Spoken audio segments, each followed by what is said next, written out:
పవిత్రమైన గోవు యొక్క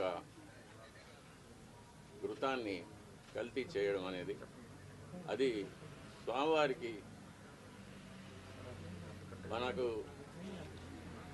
జీవితాన్ని ఇచ్చే స్వామివారికి ఇటువంటి అపచారం జరగడం అనేది చాలా విచారకరమైన విషయం. ఇవన్నీ చూసే పాపం కూడా మనం చేశామా అనిపిస్తుంది ఒక్కొక్కసారి. దీన్ని ఎన్నోసార్లు అప్పటి ఈవో గారికి, చైర్మన్ గారికి దృష్టికి తీసుకెళ్ళి ఇలా ప్రసాదాల నాణ్యత సరిగ్గా లేదు, ముందులాగా లేదు, ప్రసాదాల పరిమాణాలు స్వామివారికి సరిగ్గా నివేదన కావడం లేదు, సరైన ఆగమ ఉక్తమైన కాలాల్లో స్వామివారికి నైవేద్యాలు జరగడం లేదని ఎన్నోసార్లు దృష్టికి తీసుకెళ్ళాం. కానీ లాభం లేకపోయింది. దీనికి మరొక కారణం నాది ఒంటరి పోరాటం అయిపోయింది. నాకు ఈ విషయాల్లో సహకరించేదానికి నా తోటి అర్చకులు ఎవరూ కూడా వారి వారి వ్యక్తిగత కారణాల వల్ల ముందుకు రాలేదు. ప్రధాన పరిచారకులైన వాళ్ళు రాలేదు.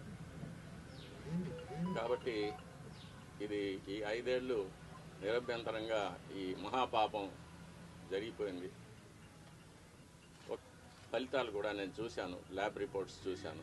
ఇందులో కూడా వెజిటబుల్ ఫ్యాటు, అనిమల్ ఫ్యాటు, జంతువుల యొక్క కొవ్వు పదార్థం, స్థావరాల యొక్క జంగమాల యొక్క కొవ్వు పదార్థాలు కలిసినట్టుగా ల్యాబ్ రిపోర్ట్ను చూశాను. పరిశుద్ధమైన ఆవు పాలతో తయారు చేసిన నెయ్యిలో అది స్థావరమైనా కానీ జంగమైనా కానీ కొవ్వు పదార్థాలు కలవడానికి వీలు లేదు. అది ఇంప్యూరిటీస్ కింద లెక్క వస్తుంది. ఎన్నోసార్లు ఇది దృష్టికి తీసుకువచ్చాను, ఈవో గారి దృష్టికి, చైర్మన్ గారి దృష్టికి,